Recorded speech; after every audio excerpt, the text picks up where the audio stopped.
আজকে আমি বাজার থেকে দুটো মুরগি কিনে নিয়ে এসেছিলাম সাফ করে। তারপরে এই যে মুরগির চামড়া, পা, মেটে, মাথা এগুলো সব রান্না করব। এর জন্য কড়াইয়ে আমি তেল বসিয়ে দিয়েছি। তেলে আমি দুটো তেজপাতা ঢালবো।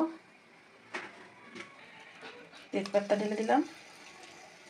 পেঁয়াজ, টমেটো এগুলো আমি কেটে রেখে দিয়েছি। এবার এক এক করে এগুলো আমি ঢালবো।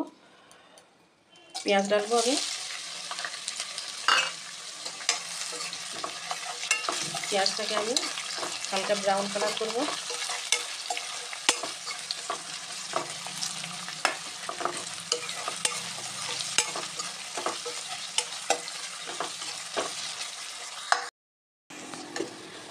পেঁয়াজটা হালকা কালার এসে গিয়েছে। এবার আমি এখানে ডালবো 2 চামচ আদা রসুনের পেস্ট। 1 মিনিটের জন্য আমি এটাকে কষিয়ে নেব।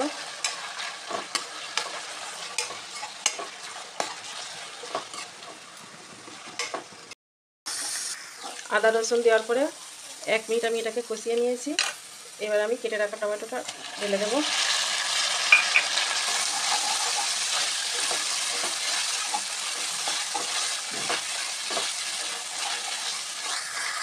এটা দেওয়ার পরে আমি এটাকে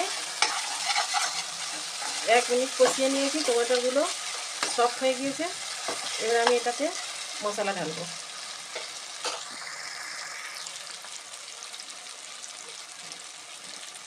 এখানে আমি 1.5 চামচ হলদি পাউডার ঢালবো, 2 চামচ ধনিয়া পাউডার ঢালবো, 1 চামচ জিরা পাউডার,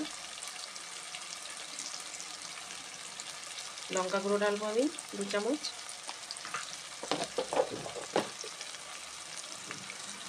সামান্য একটু জল দেবো।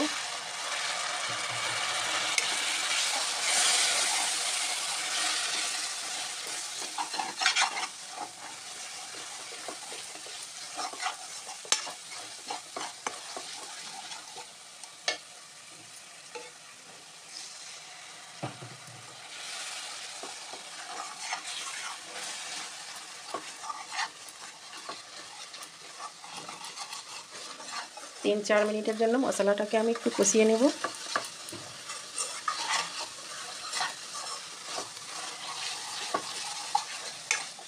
এইভাবে আপনি একবার বাড়িতে রান্না করে খেয়ে দেখবেন, খুব স্বাদিষ্ট বানবে।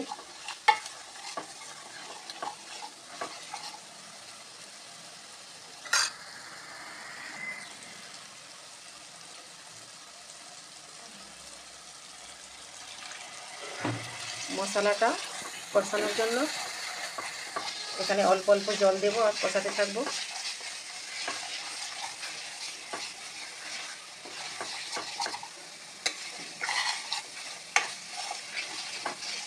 লবণটা আমি পরে দেব, আপনি চাইলে এখন দিতে পারেন।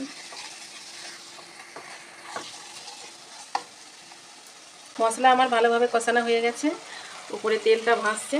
এবার আমি মুরগির যে চামড়া, পা এগুলো সব ঢেলে দেবো কড়াইয়ে। মেটেটাকে আমি আলাদা করে রেখে দিয়েছি, ওটা পরে ঢালবো।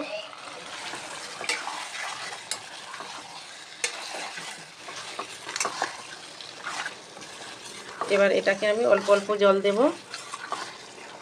আর 5 থেকে 7 মিনিট কষাবো।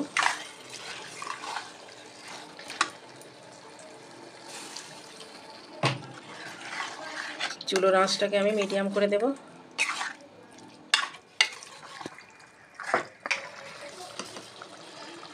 লবণ দেবো আমি স্বাদ অনুসার।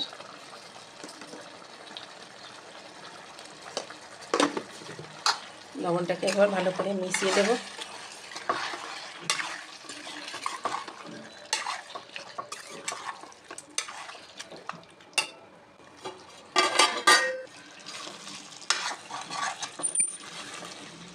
চামড়াগুলোকে ভালোভাবে কষিয়ে নেওয়া হয়ে গেছে। এবার মেটেটাকে ঢেলে দেব। একবার নেড়ে চেড়ে মিক্স করে দেব। এবার আমি এখানে জল ঢেলে দেব। আপনি যেরকম ঝোল পছন্দ করেন ওই রকম জলটা আন্দাজ মতন দিয়ে দেবেন।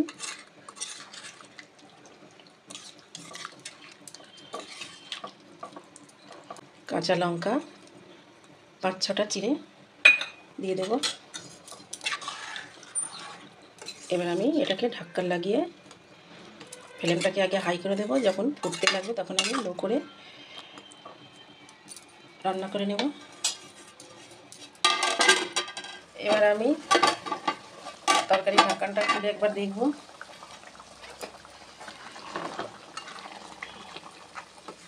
তরকারি হয়ে গেছে।